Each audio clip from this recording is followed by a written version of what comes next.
Halo, selamat pagi, siang, sore, atau malam bagi kalian yang nonton kapanpun. Jadi, hari ini atau dalam video ini kita akan bahas mengenai perbandingan dan skala. Ini adalah materi untuk anak-anak kelas 5 semester 1. Nah, kita akan bahas beberapa soal yang berkaitan dengan perbandingan dan skala ya. Jadi, sudah saya siapkan beberapa soal yang berkaitan dengan perbandingan dan skala. Kita akan bahas bersama-sama supaya cepat langsung ke soal yang pertama, yaitu soal tentang perbandingan. Nih, diperhatikan. Langsung seperti biasa, coret-coret dulu, siapkan dulu untuk coret-coretannya supaya kita bisa langsung membahas tentang ini. Perbandingan. Yang pertama, perbandingan umur Andi dan Randy adalah 4:5. Perbandingannya 4:5.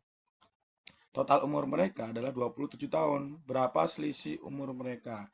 Yang diketahui di sini adalah perbandingan. Perbandingannya adalah Andi dan Randy, yaitu 4:5. Yang ditanya adalah selisih umur mereka. Artinya kita harus mencari umurnya si Andi berapa, umurnya Randy berapa. Nah, berarti untuk mencari Andi. Untuk mencari Andi, kita gunakan yang punyanya Andi itu adalah yang di depan. Andi adalah yang depan. Berarti dia adalah 4. Oke, 4 banding diper atau pernya berapa kita menghitungnya karena di sini yang diketahui total, maka di sini juga harus total. Pernya adalah per 9. Dari mana 9? Dari 4 ditambah 5. Total dari nilai perbandingan mereka berdua baru dikalikan dengan 27 tahun. Oke, dapatlah nih, coret-coret. Ini dapat 1, ini dapat 3. Berarti umur Andi adalah 12 tahun. Sedangkan umurnya si Randy itu sama dengan, nah Randy punyanya berapa? Oh, Randy nilai perbandingannya adalah 5. 5 per 9. Total ya, ini adalah total karena yang diketahui totalnya dikali 27 tahun. Nah, coret-coret ini dapat 3 lagi sama dengan 15 tahun. Andi Andi 12 tahun, sedangkan Randy adalah 15 tahun. Yang ditanyakan adalah selisih. Selisihnya berapa umur mereka? 15 dan 12 tahun, berarti selisihnya adalah 3 tahun. Diingat-ingat, selisih selalu yang besar dikurangi dengan yang kecil. Berarti ini berapa nih? 3 tahun. Tuh, selisihnya 3 tahun. Diingat-ingat ya, kalau yang diketahui ini adalah total, maka untuk mencari nilainya umurnya si Andi ataupun Randy, penyebutnya di sini harus menggunakan total dari perbandingan, nilai perbandingan tersebut. Oke, bisa dipahami ya. Yang kedua, ini soal nomor satu. Yang kedua, soal nomor dua. Kita bahas soal nomor dua sekarang. Nomor dua, perbandingan umur Andi dan Beno. Nah, ini Andi dan banding Beno. 3:5. Selisih. Nah, ini selisih. Umur mereka adalah 6 tahun. Karena dia menggunakan selisih, berarti yang ditanya umur Beno. Oh, umur Beno yang mana? Beno posisinya ada di belakang. Ingat-ingat, perbandingan tidak boleh terbalik ya. Perbandingan ini nama lainnya adalah rasio. Ingat-ingat ya. Perbandingan rasio, perbandingan nilai benda suatu A, nilai benda A dan nilai benda B itu nama lainnya adalah rasio ya, bukan skala, bukan debit, bukan kecepatan, tetapi rasio ya. Oke, yang Beno, punyanya Beno adalah yang belakang, berarti nilai yang belakang adalah 5. Punyanya Beno, Beno Beno sama dengan 5 nih, 5 per yang diketahui selisih. Berarti untuk mencari nilainya Beno yang bawah ini atau penyebutnya ini kita gunakan adalah selisih dari nilai perbandingan. Berapa selisihnya? 5 dan 3. Oh iya, selisihnya 2, betul. Selisihnya 2 baru dikalikan selisih umur mereka yaitu 6 tahun. Oke, coret, coret. Ketemu deh, ini satu sama-sama dibagi 2. Satu ini 3. Oh, umurnya Beno adalah 15 tahun. Ketemu deh umurnya Beno 15 tahun. Tuh, mudah ya. Ini cukup mudah ya. Lanjut. Nomor tiga. Kelereng Andi 4/5 kali kelereng Randy. Andi mempunyai kelereng sebanyak 16 buah. Berapa kelereng Randy? Nah, Andi 4/5 kali kelereng Randy. Andi mempunyai kelereng sebanyak 16 buah. Artinya begini, kalau kalian ditanya, ini kan berarti Andi itu punyanya adalah 4 per Randy punyanya 5. Nah, Andi 4/5 kali punyanya Andi punya 4/5 kali punyanya Randy. Berarti Andinya 4, Randy-nya 5. Oke, sekarang diperhatikan. Andi mempunyai kelereng sebanyak 16. Andi punya 16 kelereng. Nih, Andi mempunyai 16 kelereng. Nah, Andi punya 16 kelereng, si Randy-nya punya berapa nih? Nah, kasih tahu nih. Sekarang coba dilihat. 16. Dia punya 16. 4 menuju ke 16 dikali berapa ini? Ayo, dikali 4. Pak, dikali 4. Oke. Betul, dikali 4. Karena punyanya Andi dikali 4, punyanya Randy juga harus dikali 4 juga dong. Gitu. Jadi, punyanya Andi kali 4, punyanya Randy juga harus kali 4. Jadi punyanya Randy berapa? 20 kelereng. Seperti itu caranya. Bisa dipahami ya?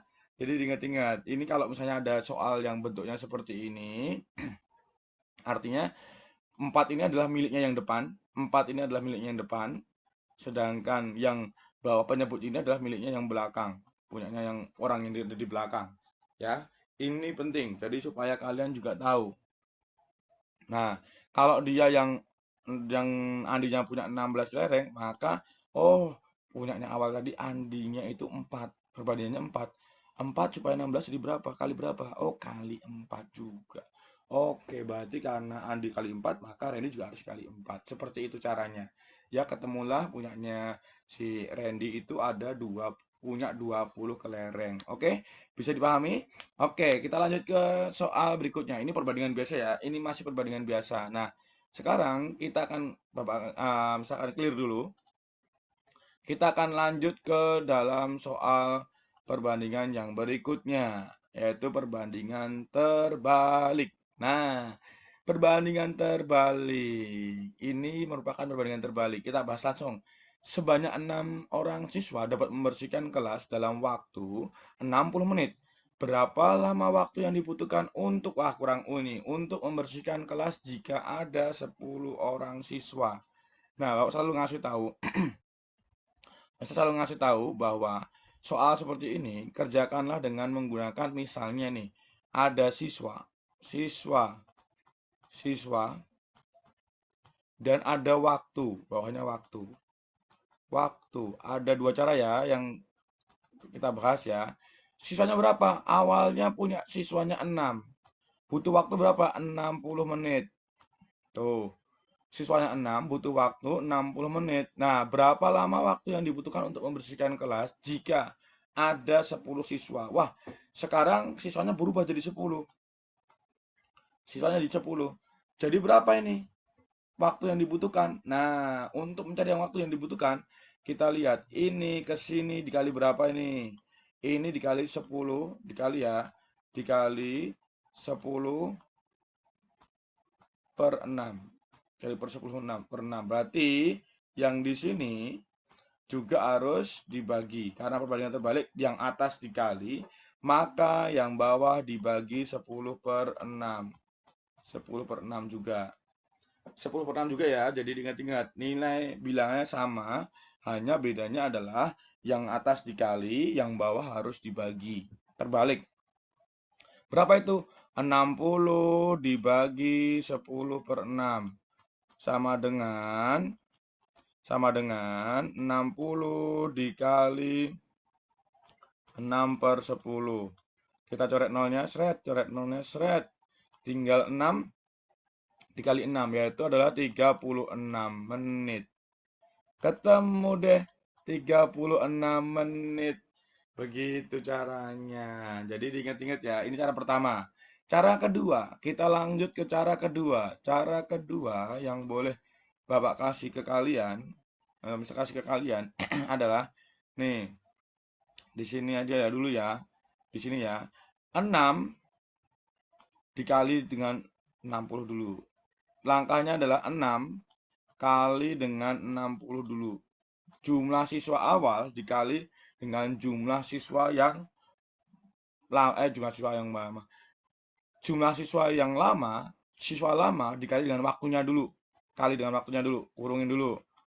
Kemudian 10 ini siswa yang baru ini tinggal bagi aja, dibagi dengan 10. Caranya seperti itu. Dapatnya berapa? 360 dibagi dengan 10. Berapa itu? Coret nolnya coret, coret nol coret. Nah, jadinya juga 36 menit. Sama ya hasilnya ya? Sama. Ini hasilnya sama saja. Jadi ingat-ingat, ini cara yang boleh kalian gunakan juga untuk menghitung dengan perbandingan terbalik ini ya. Ingat-ingat, dengan cara pertama boleh, cara kedua boleh. Hasilnya pasti sama aja. Lanjut ke nomor 2. Sebanyak 8 pekerja dapat membangun kolam renang dalam waktu 24 hari. Nah, ini berarti ada pekerja, ada nomor 2 ya ini ya. Ini nomor 2. Ada pekerja, pekerja dan waktu. Pekerja dan waktu. Nih, ada pekerja dan waktu. Pekerja awalnya berapa? Pekerjanya awalnya dia ada 8 orang. Kemudian waktunya butuh berapa hari? 24 hari. Ada 8 orang pekerja mengerjakannya dalam 24 hari. Nah, berapa waktu yang dibutuhkan untuk membangun kolam jika ada 4 orang pekerja tambahan? Nah, artinya apa? 4 orang pekerja tambahan. Jadi 8 orang tetap bekerja, 8 orang ini tetap bekerja, ada tambahan lagi 4 orang. Berarti berapa?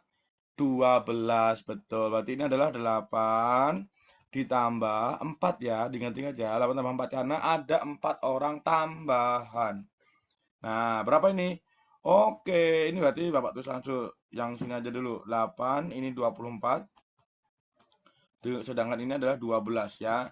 Karena 8 tambah 4 adalah 12. Nah, Bapaknya tulis lagi ya, misalnya tulis lagi. Oke, sekarang menggunakan cara yang pertama tadi. Nih, ini dikali dengan 12 per 8. Bawah ini untuk mencari waktu ini berarti harus dibagi dengan 12 per 8. Hitung dulu. Coba dihitung dulu. Bapak hitung di sini. 24 dibagi dengan 12 per 8. Kemudian sama dengan 24 dikali dengan 8 per 12. Coret-coret. Dapatnya 2, ini 1. Sama dengan berarti berapa? 16. Nah, berarti butuh 16 hari. Tuh, caranya seperti itu. Oke. Cara kedua. Cara kedua yang kita gunakan tadi. Berarti ini 8 dikali dengan 24 dulu. 8, cara kedua ya ini ya. 8 dikali dengan 24. Nih 8 dikali dengan 24. Kemudian dibagi dengan pekerja yang akan mengerjakannya. Nah, berapa ini? 8 dikali 24 itu adalah berapa ya? 192. 192 dibagi dengan 12. Sama dengan berapa? Oke, sama dengan 16 juga. 16 hari. Sama ya ketemunya ya. Pada akhirnya ketemunya sama dengan dua cara itu. Oke, kalau begitu. Kalau begitu kita akan lanjut ke nomor soal yang ketiga. Nomor soal ketiga. Nih, soal nomor 3 sekarang. Kita bahas soal nomor 3. Maaf ya, ini tempatnya sempit. Nomor 3. Bu guru memperkirakan 10 siswa dapat menyelesaikan suatu proyek dalam waktu 90 menit. Ternyata ada 4 orang yang izin tidak ikut menyelesaikan proyek. Berapa kira-kira waktu yang dibutuhkan? Nah, sekarang punyanya siswa. Siswa dan waktu. Siswa dan waktu. Nih, siswa dan waktu. Siswanya berapa awalnya? Awalnya perkiraan Bu Guru adalah 10 siswa dapat menyelesaikan dalam waktu 90 menit. Nah, ternyata ada 4 orang yang izin. Berarti dari 10 orang siswa ini 4 izin tidak masuk. Berarti dikurangi, betul. Jadi ini adalah 10 dikurangi dengan 4 karena 4-nya tidak masuk. Ya. Oke, Bapak langsung aja. Oke, ini sudah tahu ya. Bapak langsung tulis saja di sini. Langsung dapat berapa ini? 6 orang siswa. 6. Oke deh kalau begitu. Kalau begitu, kita langsung aja. Oh, Bapak, ini langsung enak menggunakan cara kedua aja. Baiklah, kita gunakan cara yang kedua. Cara yang kedua yaitu dengan cara bagaimana? Cara angkanya gede ya. 10 dikali 90 kemudian dibagi dengan 6. Oh, berarti berapa itu? 900 dibagi dengan 6. Berapa itu 900 bagi 6? Ayo, 90 bagi 6 itu adalah 15. 15 ya, betul ya, 15. Oh, ada nolnya, Pak. Ada nolnya, ya udah. 150 menit. Tuh. Ketemulah 150 menit. Seperti itu ya. Pak, kalau di cara kedua bagaimana? Cara pertama, oh cara pertama gampang. Cara pertama tuh sama aja. Yang ini kalian kalikan. Kali dengan 6/10. 6/10 ya ini ya. Yang ini kalian bagi dengan 6/10 juga. Oke, nanti pasti akan ketemu ya. Oke, itu yang bisa kita bahas. Oke, ini perbandingan terbalik ya, perbandingan terbalik. Ingat-ingat, ini adalah cara-cara untuk eh, mengetahui perbandingan terbalik. Jadi nanti kalau misalnya nih keluar soal misalnya nih berapa lebih cepat waktunya, berarti kalau lebih cepat waktunya berarti ini yang terakhir ya, soal nomor 3 ya. Kalau berapa lebih lama waktunya? Berapa lebih lama waktunya? Berarti itu adalah selisihnya. Butuh berapa lama lagi? Butuh berapa waktu tambahan lagi supaya dapat selesai dengan 6 orang yang ada ini. Nah, ini 90, 190 berarti butuh 60 menit lebih lama dibandingkan dengan 10 siswa tadi. Seperti itu. Jadi perhatikan berapa lama lebih cepat, berarti itu adalah selisih. Berapa lama lebih berapa waktu yang dibutuhkan atau mungkin berapa selisih waktu yang dibutuhkan. Nah, itu berarti kalian harus mencari selisih waktu ketika kalian sudah ketemu jawabannya. Nih, 16 hari berarti selisih waktunya berapa? Oh, ternyata dia 24 dikurangi 8 adalah 24 dikurangi 16 adalah 8 hari. Berarti oh ketika ada 8 pekerja ditambah 4 orang berarti ada 12 pekerja, maka pekerjaannya akan 8 hari lebih cepat. Seperti itu untuk perbandingan terbalik ya. Diingat-ingat ya, belajar dengan sungguh-sungguh ya. Oke, kalau begitu kita akan lanjut lagi ke soal-soal berikutnya. Soal berikutnya yaitu soal tentang skala. Kita akan lihat tentang skala. Skala, diingat-ingat ya. Ini tentang skala dulu. Bapak kasih segitiga skala. Segitiga skala harus ingat dulu segitiga skala ini. Supaya kalian bisa lebih mudah untuk mengingat dalam belajar. Nih, segitiga skala. Ini skala yang atas JP, yang bawah JS. Seperti itu, ya. Oke, kalau begitu, Bapak yakin kalian sudah bisa membacanya. Bapak yakin, Mister yakin kalian sudah bisa membaca segitiga skala ini. Rumusnya jadi seperti apa, kalian sudah bisa membacanya. Jadi, kalau sama-sama di bawah dikalikan, kalau atas dan bawah harus dibagi. Ini pembagian ya. Oke, kalau begitu kita langsung ke soalnya saja. Sebuah lapangan sepak bola mempunyai panjang 100 meter dan lebar 80 meter. Lapangan tersebut akan digambar dengan skala 1:1000. Berapa luas lapangan pada gambar? Nah, kalau menghitung luas, kalian harus tahu dulu, oh ini adalah panjang dan lebar. Kalau panjang dan lebar itu berarti dia adalah bangun persegi panjang. Persegi panjang itu luasnya, luas sama dengan panjang kali lebar. Nanti luas persegi panjang itu adalah panjang kali lebar. Ingat-ingat ya, luas persegi panjang itu adalah panjang kali lebar. Ini sudah dipelajari di kelas 4. Berarti ini kita punya yang pertama adalah JS. JS panjang. JS panjang sama dengan 100 meter. 100 meter. Kemudian lebar. JS lebar. Lebar sama dengan 80 meter. Oke, lapangan tersebut digambar dengan skala nih. Skala. Skalanya berapa? Skalanya adalah 1:1000. 1:1000. Nah, kalau punya JS dan skala berarti pasti mencari JP dulu nih. Luas lapangan pada gambar kan? Pada gambar. JP-nya kita hitung dulu satu-satu. Sekarang kita hitung JP-nya panjang dulu. JP panjang. JP panjang sama dengan rumusnya apa? Ayo biasakan tulisan rumus dulu supaya kalian lebih gampang mengingatnya. Skala dikali dengan JS, Pak. Oke. Skalanya berapa, Mister? Skalanya adalah 1:1000. Diingat-ingat ya. Kalau menghitung menggunakan pecahan begini aja nulisnya. Kali JS-nya berapa? JS-nya adalah 100 meter. 100 meter. Belum diubah ini. Kita ubah dulu karena kan digambar. Digambar itu biasanya menggunakan sentimeter. Berarti kita akan ubah ke dalam sentimeter.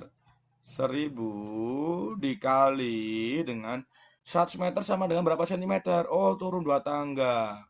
Berarti dia adalah 1, 2. Oke, kalau begitu ketemu. Kita langsung coret. Ini sentimeter ya saya. Coret, seret, coret, seret. Berapa ini? JP-nya untuk panjang adalah 10 cm. 10 cm untuk JP panjangnya. Nah, kemudian kalau JP lebarnya berapa? JP lebar. Nah, kita cari dulu dong JP lebar. JP lebar, JP lebar sama dengan skala dikali JS. Nah, langsung aja ya, skalanya 1/1000 karena tadi sudah ditulis 1/1000 dikali JS-nya berapa? JS-nya 80 meter. Nih, jangan lupa. Ubah dulu satuannya. Ingat-ingat, ubah dulu satuannya. Dikali turun berapa tangga? Turun 2 tangga. Baiklah, 80 turun 2 tangga. 1, 2. Oke, jadi sentimeter ya. Ini sentimeter. Coret nolnya 3. Sret, coret nolnya 3. Sret. Oke, tinggal 8 cm. Oke, ketemulah JP panjangnya 10 cm, JP lebarnya sama dengan 8 cm. Nah, kita tinggal hitung luasnya. Luas sama dengan panjang kali lebar. Sama dengan panjangnya berapa tadi? 10 cm dikali dengan lebarnya berapa? 8 cm. 10 kali 8 berapa? 80 cm. Ingat-ingat, luas pangkatnya 2. Pangkat 2. Jadi luasnya lapangan tersebut pada gambar adalah 80 cm pangkat 2. Oke, begitu ya. Nomor 1 caranya seperti itu. Kita lanjut ke nomor 2. Nomor 2, Bapak hapus dulu ya. Ini apa hapus dulu, Mister hapus dulu. Kita hapus dulu semuanya. Baiklah, nomor 2. Sebuah lapangan mempunyai ukuran panjang 20 meter. Randy menggambar lapangan tersebut dengan kertas dengan pada sebuah kertas dengan panjang 10 cm. Oh, ini berarti yang diketahui nomor 2 adalah JS. Panjangnya berapa? JS-nya adalah 20 meter. Randy menggambar lapangan tersebut pada sebuah kertas dengan panjang. Oh, ini berarti pada gambar. Berarti ini adalah JP. JP-nya berapa? 10 cm. Nah, oke. Berapa skalanya? Nah, skala. Oke. Skala adalah JP dibagi JS. Kita langsung masukkan saja. JP-nya berapa? JP-nya 10 cm dibagi JS-nya berapa? JS-nya 20 meter. Diingat-ingat. Ini satuannya masih belum sama. Satuannya masih belum sama. Berarti kita harus samakan dulu. Skala sama dengan, nah, supaya gampang kita jadikan cm. Supaya gampang kita jadikan cm. 10 cm dibagi dengan 20 meter ke cm jadi berapa? Turun 2 tangga, Pak. Mister. Oke. 20 ya, turun 2 tangga. 1 tangga, 2 tangga. Centimeter. Kita coret-coret, centimeter sama centimeter kita bagi. Berarti habis ya. Baiklah Pak, kalau begitu bagaimana skalanya? Oh, ini skalanya berarti 10 banding 20. Wah, kita bikin satu aja. Biar satu berarti ini coret-coret. Coret-coret. Nah, berarti satuannya skalanya adalah 1 banding 200. Seperti itu cara untuk mencari skala. Jangan lupa, ingat-ingat, kalau mencari skala, jangan lupa harus menyamakan dulu satuannya. Jangan lupa itu penting banget. Karena satuannya harus sama. Kalau nggak sama berarti jangan sampai dilakukan. Nanti tiba-tiba kalian 1 banding 2, Mister. Salah dong.